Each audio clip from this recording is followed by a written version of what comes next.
Hello everyone, good morning, good afternoon, good evening, good night. I think that covers everything. Welcome to the Devonshire campus in Buxton, to the 14th International Panel of Excellence by the ICE. My name is Chris Jones, and I'll be the Master of Ceremonies for the next 2 days proceedings. Just a few technicalities while we're here. If we do have any, we're not expecting a fire drill, but never say never. If we do, in the event that we do have a fire alarm, let's just enter by 1 to 2 fire doors here, turn round, straight down the corridor, and we'll go left just outside the building by the lockers. So straight out left to the lockers, and we'll congregate just at the back of the building. Okay. It's my pleasure to introduce the first speaker today, Professor Kamil Omoteso, who is the Pro Vice-Chancellor and Dean of the College of Business Law and Social Sciences here at the university. So thank you, Kamil. Thank you, Chris.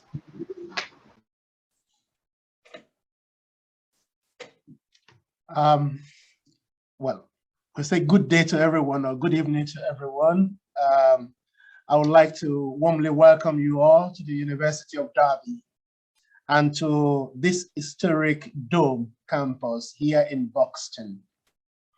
I believe you will be learning a little more about Buxton and its location from one of our colleagues, a senior lecturer from the Center of Contemporary Hospitality and Tourism, Dr. Iride Azara, in a little while. We are honored to be hosting the 14th Industry Panel of Experts Forum entitled Education for Sustainability Development, for Sustainable Development, Key Sustainable Development Issues in Teaching and Learning. Although it is a year later than we had originally planned it, but the last 18 months have seen us all having to adapt to living in a different world and developing innovative and creative practices. The theme of the forum is even more relevant in the post-COVID-19 world, as well as we all consider our working practices and the impact that these have had on us as a whole, as well as individuals and as well as businesses. We are all committed to reducing our carbon emissions, as well as to discovering and developing technologies for the future. Of course, we also want to attract people to study hospitality and tourism, as well as events management at both further and higher education levels, while getting exciting graduate opportunities in the sector. It is reported globally that these areas are facing major recruitment issues. Restaurants are having to reduce the number of covers and opening times because they do not have enough staff. We need to understand how we can work with our students to prepare them for the challenges that they face while developing innovative strategies to address these problems.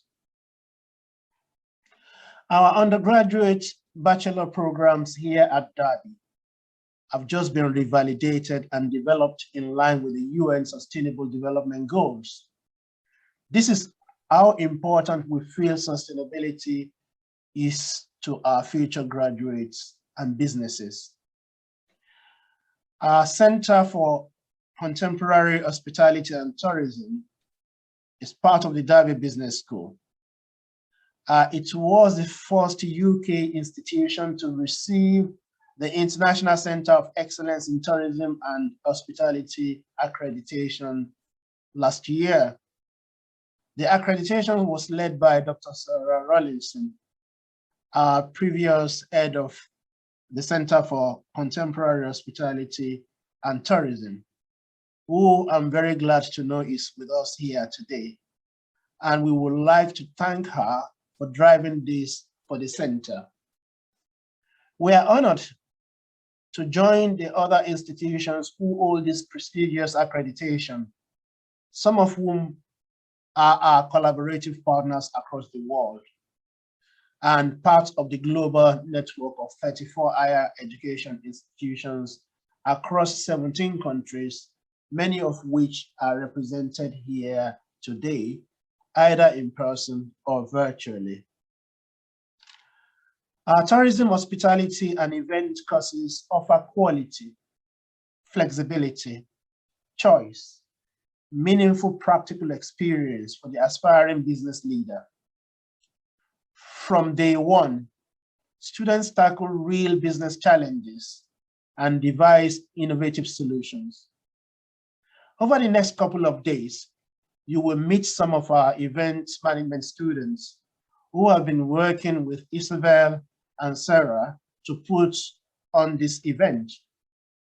For those of you who were able to join us for the meal last night, you will have met one of our postgraduate alumni and experienced his hospitality. We have significant growth plans and are currently in the process of developing our plans for a new business school, which will open in 2024. The superb new teaching facilities will build on our established reputation for inspirational teaching and research excellence as we shape the next generation of qualified business leaders. Derby Business School is one of the business schools that we have been that have been awarded the Small Business Charter.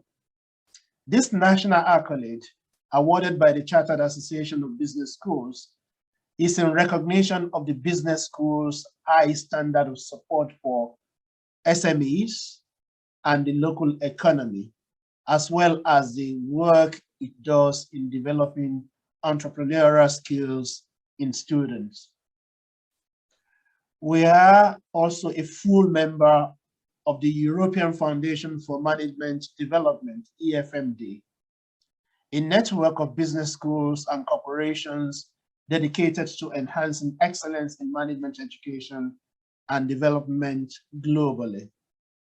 We are very proud that our degree programs in the Center for Contemporary Hospitality and Tourism was ranked in the top 5 for events, hospitality, and tourism in the recent Guardian University Guide for 2021. Thank you all for joining us at the University of Derby. I hope you have an enjoyable and informative 2 days. I'm sure you will be able to expand your network through this conference. Thank you all, and I wish you all the very best.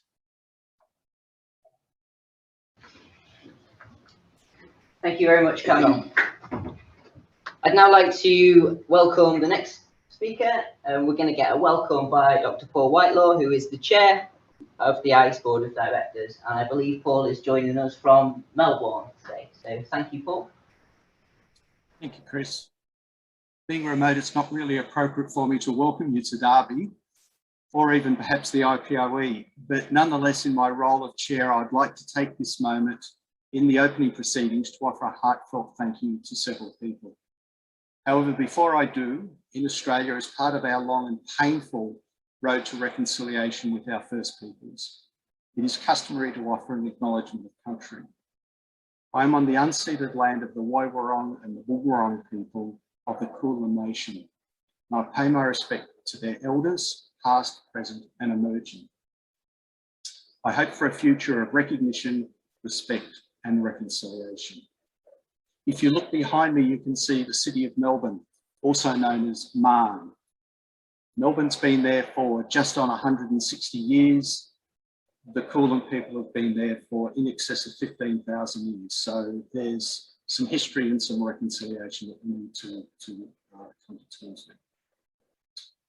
So here we are. We finally got here, sort of. After the tumult of COVID-19 and having to go online last year, we are at least in a semblance face-to-face, although in a hybrid manner. Let's hope that this is a transition to a full face-to-face conference and panel of experts next year. So some thank yous to our hosts at Derby, the University of Derby. Professor Kamil Omoteso, the Pro Vice-Chancellor and Dean of the College of Business, Law and Social Sciences. Thank you so much for your very generous welcome and for framing the setting and context of our gathering. You have stolen a bit of my thunder, which is perfectly fine. That's the host's prerogative. But this idea of coming out of an incredibly tumultuous period, and I do think we can be confident that we are coming out of the worst of COVID-19, but it does present the opportunity for us to come back better and to rethink and reimagine a more sustainable and a more equitable hospitality, tourism and event sector. And there is a great opportunity and role for us. So thank you for your welcome. To our Master of Ceremonies, Chris Jones, thank you very much. I'll thank you in advance for keeping us on track. No doubt you will. Chris, I understand you're the course director in the College of Business and Law and Social Science. So no doubt you're used to herding students. I'm sure you can do a terrific job herding us along the way. To Isabel Stockdale, the Head of Discipline for the Centre for Contemporary Hospitality and Tourism. Thank you very much for your hospitality. And also Sarah Jones, the Event and Services Visitor Coordinator. Again, I understand from Jane and Alicia have done a power of work in the background bringing all of this together. So thank you in advance.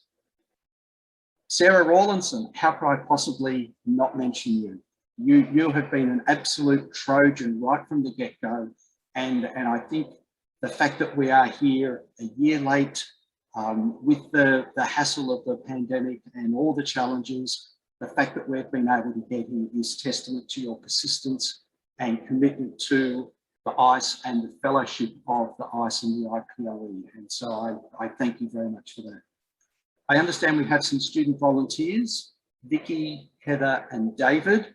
Thank you very much for your work to date and no doubt for your work over the next few days in keeping us all together and supporting our colleagues in the IPoE. To my colleagues from the ICE, especially our CEO, Craig, our Executive General Manager, Jane, and our Executive Administrator, Elise, thank you very much for bringing all of this together, particularly given the difficult timeframes. Thank you also to my fellow board members, again, for your support in bringing all of this together. But most significantly, a very special thank you to our speakers and panelists for the time that you have invested in preparing your research, your speeches and your commentaries. I'm sure that your respective contributions will be informative, engaging and provocative. I look forward to the sessions, albeit at the other end of the computer screen. It will be late into the evening, so I may have my nightcap on and the nightcap in my hand as we ease our way into the evening. I'd like to offer a special thank you to our sponsors, particularly our colleagues from iGraduate, our HOSCO, and particularly Kelly for your support. We couldn't have got here without your support. And finally, to all of the delegates who have either journeyed in the time of COVID to attend in person or who are staying up late to virtually attend from the other side of the world. A word of advice, you're in the presence of global experts, make the most of it. So, events like this are a collaboration and a direct consequence of all of your contributions in all of the manifestations.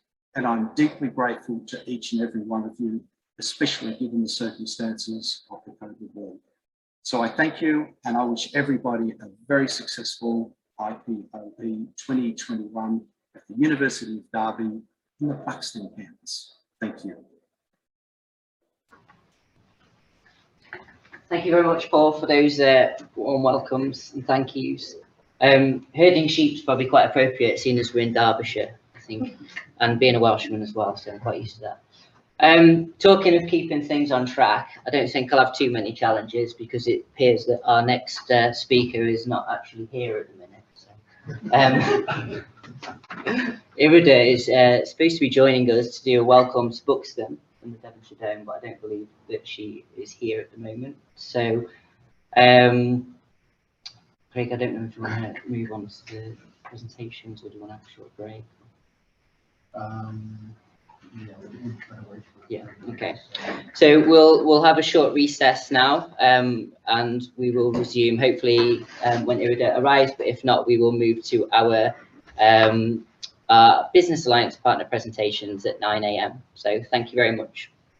Morning to Dr. Iride Azara, who is a senior lecturer here at the University in Tourism and Events, and she'll be giving you a little bit of introduction to Buxton and our historic Devonshire campus. Good morning, everyone. Nice to see you, and nice to see everybody that is there. Brilliant, thank you. And a warm welcome to Buxton. And if you're wondering about the weather, I just wanted to say, unfortunately, never changes. This is a good day for Buxton. Although we do have 3 days of summer, sometimes in May. We know we like it. Okay, so welcome to obviously the 14th IPA forum, and welcome to the venue that is hosting this beautiful conference, the University of Derby. Now, I don't work for the marketing organization, Destination Marketing and Vision Buxton. I work for the University of Derby, so I'm not an historian as well. As my colleague said, I'm a lecturer in tourism and events. So I would like to take you a little bit on a journey onto this beautiful location, and not just simply the venue, but also Buxton as a destination. Don't expect stats, because I'm not an economist, and economic, whatever it is. And the accent, if you're pondering, is Italian. I try very hard to get rid of it, but after 20 years of living in the UK, it's still stuck, and it is my signature, I think. Okay, so I'll try. I am known for talking forever, and I think I could talk for 2 days, and those that know me are already laughing. So I'll try to stick to the time allocated. But for those of you that know me, if you could just nudge me when I'm passing about an hour, that'd be lovely. So welcome to Buxton, and welcome to this fantastic tiny town that has quite a lot to say. And indeed, it is a town of considerable historical and natural depth. It's hard to say, as obviously you're not seeing Buxton in the glorious skies.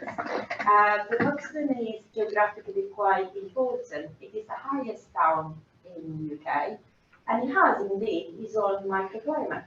It is known, and it is true, I've tested it, to snow in July. Although I didn't really participate in this massive snowfall that happened many years ago, but I have tested it plenty of time. The town obviously has some important features that make it quite unique. It is littered, literally, with Georgian, Victorian, and Edwardian architecture. For those of you that had an opportunity to have a tour yesterday, you would have seen that the town actually changes quite dramatically in its landscape. It has beautiful manicured lawns, and it has also important architectural, obviously, although I'm not an architect, but an important architectural structures such as the Buxton Opera House. In the town itself, it attracts about 2,500 to 3,000 visitors per year. Just during the festival season, which is hosted obviously at the Buxton Opera House. But of course, in terms of the model, visitors come from everywhere. It is a market town, and it is a quite vibrant market town, and you would have seen, for those of you that had the pleasure of taking a tour, that it's also going through a major, obviously, economic and cultural transformation. I'm struggling a little bit because I lost my glasses, by the way, in the process, so you're all a little bit bad. You would have seen also this particular feature, which is close to the crescent. In fact, it's almost opposite to the crescent, and this is St. Antoine, but I'm not going to talk about it just now. I also wanted to remind you about the importance of Buxton, because although Buxton as a destination per se, obviously tries to punch above its weight, there is also another important geographical feature that is quite relevant for any of you that is interested in hospitality and tourism, especially in this area. Buxton is technically on the edge of the oldest national park in the UK, the Peak District National Park. Now, this is an important national park that attracts more or less about 18 million visitors per year. Stay with me, because this national park obviously not only is today celebrating its 70th anniversary of its creation, it's also sandwiched against very, very important metropolitan areas: Manchester, Sheffield, Nottingham, Derby itself, and only about between 1 and 3 hours drive, depending on how far you go on the countryside. And obviously, Buxton, together with many other towns and villages, becomes a very important location for day visitors. In fact, many of the day visitors, and about 80% of the visitors that come to Buxton, are day visitors, combine obviously their visit to a short trip to the beautiful landscape of the big district. This town has potential, and when I said that it's going through major infrastructure, cultural, ideological development, it is true. It has been doing it for quite a long time, of course, and for those of us that have lived at the Crescent Hotel, it only took about 10 years to eventually be reopened. But I just thought it was important to locate it because, of course, much of the visitors that come have the potential and the inclination to stay in Buxton. But of course, Buxton is majorly known, and so it aspires to be one of the leading spa towns in England. Now, probably many of you that come from much more important geothermal destinations or thermal destinations, or that have seen across the world the redevelopment and the boosting of wellness and thermal tourism, will know that, of course, there is a great potential for product diversification and destination positioning. Obviously, the whole of the industry of wellness tourism, thermal tourism attracts millions. It is more important today as we're trying to make sense of coming out of the pandemic and what to do, and as government pressures are increasing in terms of pushing societies and communities and individuals to embrace obviously the whole concept of wellness and well-being, both obviously at the individual level but also at societal level. There are, of course, larger discussions of sustainability, scarcity of resources, and so on and so forth. And this will take me probably 3 days to unpack. But staying with Buxton, Buxton has great aspirations. In the past, Buxton was part of the whole infrastructure of the UK. Probably many of you know, or very few of know, probably I should say that the UK as well counts very important thermal resources. The most famous destination that we have today is Bath, the thermal bath that always existed, and of course they attract millions of tourists here, probably because of the proximity to London as well, but also of course induced by the increased demand for thermalism and wellness tourism. The UK had on its heydays around 270 spa resorts. This was a thriving industry in the UK. That started very much similar to a lot of other destinations across Europe. Started very much in the 18th centuries in terms of the model developments that we would understand them. And of course, the UK and England especially followed suit. Big locations, big destinations started attracting obviously the gentry of those times. Taking the water was also part of the medical orthodoxy of those times, which is quite fascinating. I do apologize, I am also quite heavily invested in doing research in wellness and wellness tourism. And from a UK point of view, it absolutely fascinates me how sometimes around the 1970s, we witnessed a complete disalignment between medical orthodoxy and the taking the waters and societal trends. So the thermal industry of the UK obviously collapsed, but it left behind this important historical monument. This is Buxton, and Buxton obviously was known since the Roman times. Those were the first ones that came to colonize it, to stay. Of course, then at those times, those were the first ones to recognize the power of its mineral warm waters. Buxton per se doesn't have the same warm waters as Bath, although at 27 degrees, 28 degrees, depending on who you talk to, it's actually just enough to be classified as thermal water. They call this place aqua carinetia. My Latin is a bit rusty at those times. And from there onwards, this beautiful town developed obviously as an important centre. Medieval times it was a centre for pilgrimage, but it also, similarly to that, it developed its own identity and it counted throughout the centuries very important visitors, including Queen Mary of Scots, that was allowed by Queen Elizabeth to come here multiple times to take the waters to relieve from her rheumatism. But of course, the heydays of Buxton were when the 5th Duke of Devonshire, I can never remember his name, so I won't pronounce it, sometimes in 1780 decided to build for his wife, as you do it, one of the most majestic infrastructures and one that will rival Bath. Because of course at those times, we always think about those times as very different from modern times, and competition is definitely something modern, isn't it? A terminology that we would consider to use today in terms of destination positioning. But those particular dynamics were perhaps in a different terminology, were still going on at those times. And of course, in his own way, he developed a destination with fantastic amenities, and these were painted, of course, in 1780.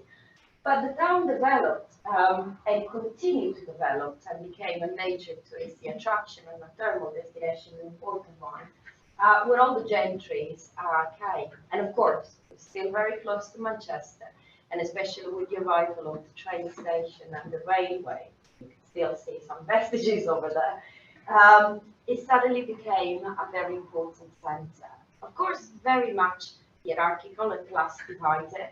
And you'll see in a couple of, and gender divided, and you'll see in a couple of pictures. But the major infrastructure obviously revolved around the Crescent Hotel, what was called a beautiful hotel of 89 rooms, built, of course, right on top of the original source. Today, probably I should have opened that today Buxton is known for a very famous brand of water, and it is indeed the same water that is actually coming from the Santan's well, which is connected to the original source of the spring. So if you have a chance, for those of you today, please take a chance to have a sip of that beautiful water. So obviously at those times, the destination developed with the modern technologies and the modern inventions of those times. I talked earlier on about gender differentiation, because obviously being not only hierarchical in terms of class systems, but also was quite appropriate to separate the men's bath from the women's and the ladies of those times, the gentlemen and the ladies. Some of the pictures obviously will tell, for me, I spent many years fascinated in trying to understand those particular medical orthodoxies that obviously were driving modern technological developments. But at those times, and these are late pictures of early 1900, at those times taking the thermal baths was absolutely fascinating. Those were the times where the Shiva, the Baden, and all Marianski landscape were obviously going through the same transformation, incorporating newer technologies such as the Vichy shower, the needle shower, etc. Some of this architecture, of course, is still visible within the restored crescents. I'll show you in a second. Of course, the crescent was very much for the gentry of those times, those that could afford it. For the local population, for the tourists and the day visitors that came to Buxton, of course, the thermal baths, which are now the Cavendish Arcade, were there. And of course, with a little token, you could enter and enjoy the waters and enjoy the treatment. Buxton remained in operation all the way from 1780 all the way to more or less around 1970s. going very much or being subjected very much to the same trends that invested the UK in relation to obviously its thermal industry. As people started to move away, as leisure after the Second World War especially started to pick up, and it became much more popular and famous to go and holiday in the Côte d'Azur. And sometimes in the 70s, when Brigitte Bardot started being all tanned and all beautiful and advertising, of course, those destinations, it became much more popular. And democratization of travel did the rest. The masses started to go away. And when I say the masses, I do mean the masses. Because up until really very much 1970s, we do see in the UK the same orientation towards taking the waters and the health benefits that we still see sometimes in the continent or in Italy, I should say. Today, we are witnessing after 20 years of much investment, both culturally, ideologically, and much fight, and of course, financially, the resurgence of the town with the Crescent Hotel. This was a lot of effort between the Heritage Lottery Fund that put together about £22 million, the Ensana Group, the Osborne Group, together with the Derbyshire Council, the High Dick Borough Council, Historic England, and the many passionate volunteers that also donated their own money to enable the restoration of this particular landmark. And it is this landmark that actually is at the moment hailed as, probably you should have put all eggs in the basket, but it is this landmark that at the moment is driving fundamentally the aspiration for Buxton to become back again one of the leading destinations, to be able to compete, of course, with Bath.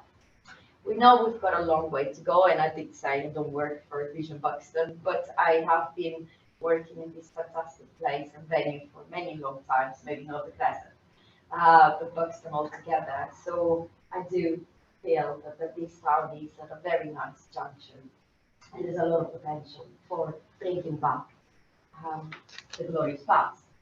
Now, why have I told you all of this and about Buxton? And probably this is where I'm going to start telling you a little bit more of interesting facts. Because, of course, the Crescent Hotel is inevitably linked to the historical development of the Dome, the venue that is hosting you today. It is quite quirky, and probably you would have seen it as soon as you entered, that you would have actually not only just smelled a bit of a draft, it is a dome after all, it's a gigantic space, but you probably, some of you would have noticed that it's also quite an interesting space in terms of acoustic. It is a dome, and this is a tip for those of you that are here. Just be careful of what you say when you are in the dome. For any of you that is interested in knowing how acoustic works, normally within a dome, it goes up and it bounces back in the opposite direction. So we have been known to listening to very important private conversations from chancellors and vice-chancellors that have run through these doors, just sitting at the table having a coffee. So this is a little bit of warning for you. Okay, if you want to have a conversation, maybe take it outside, but this is how the dome works.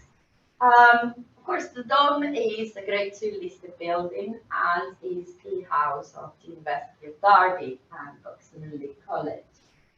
The Dome follows fundamentally the same development as the Crescent Hotel. It was built indeed, sometimes started to be built, sometimes in 1780s, when the 5th Duke of Devonshire needed fundamentally a place to park his horses. At those times there were no cars, so horses you had and carriages.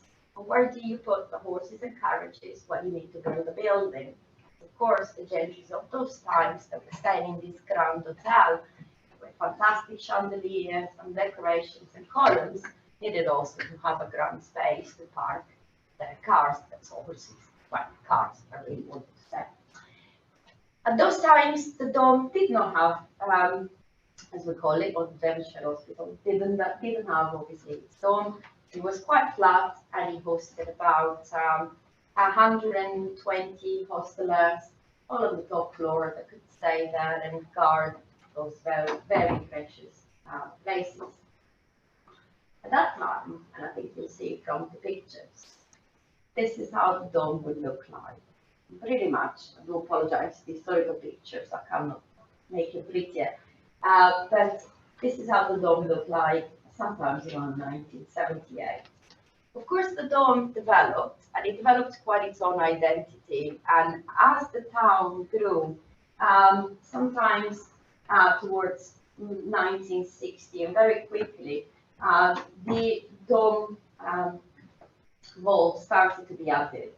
And it started to become really quite interesting, not only just architecturally, and I will tell you in a second, but also because at some point, the dome started to attract the attention of a lot of associations that at those times were taking care of miners and taking care of workers that were in factories, mostly dealing with obviously processing cottons, and started to develop obviously quite a lot of medical issues, respiratory issues. So in negotiation with the Duke of Devonshire, the dome was partitioned in half.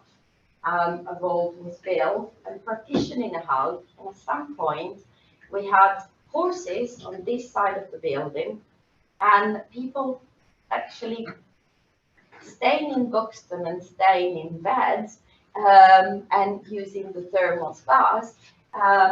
And there was only a tiny, tiny veil of partition. So I just wanted to, ask you to potentially think and imagine how it would have been, if nothing else, the smell, it would have been at those times. Of course, as the town developed and the need for the masses to access the thermal waters continued, the whole building was eventually converted and donated to what would have been the National Health System, fully fledged. And so it remained in operation up until sometimes around 1970s, when eventually it was moved. To be fair, it remained up until 2001 when we bought it. But in 1970s, much of the infrastructure, much of the main services started to move away. The world had changed. Since its development, the Devonshire Dome at that time was called the Royal Devonshire Dome, getting a royal accent from King Edward, started to attract people, and it actually became a very, very important site. This was the site that carried many of the soldiers in World War I and World War II, actually. And many came from a lot of, everywhere in the world. It took me a few years to actually realize where these amazing people came from. They came as far as Canada. And of course, from any knowledge of World War I and World War II especially, there was quite a lot of troops that were deployed in the continent, and many of them had to recuperate. So this became an important site. I still access the thermal waters of the Crescent. It actually became a world-famous hospital for dealing with hydropathic and spinal injuries. And so it developed and it continued up until, of course, it became, frankly, unsustainable to retain. Sometimes around 1970s, 1980s, 1990s, the world had changed again. National health systems, the full demise of medical orthodoxy, especially in UK, and the beliefs in taking the water as helping, and much more reliance on medicines and so on and so forth, and the insurgence of other diseases made and other problems, of course, made this hospital, frankly, quite financially unsustainable for the NHS. The University of Derby bought this building in 2001. We jokingly say that he bought it over a coffee or whatever it was, a very long conversation between the Chancellor and somebody from the university for £1 symbolically, but we did invest something around £20 million to bring it back to life.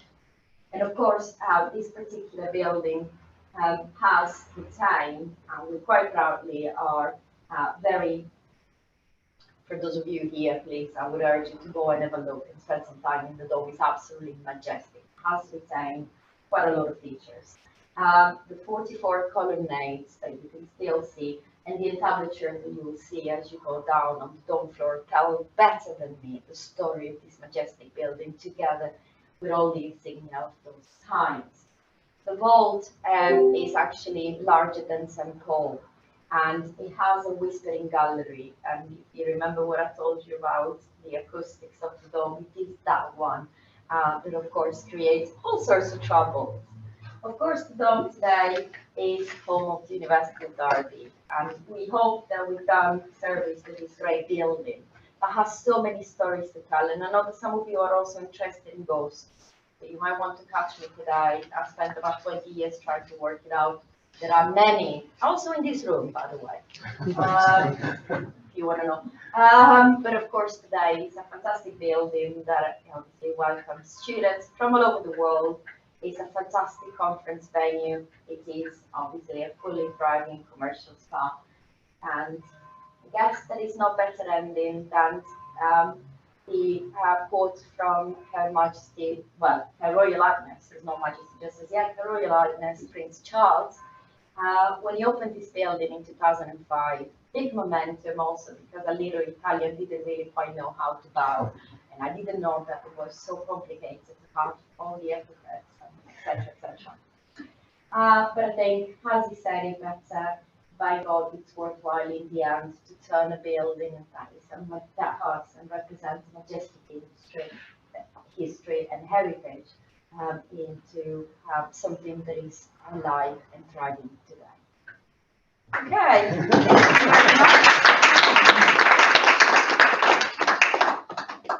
Thank you, Iride, for illustrating the historical significance of our town.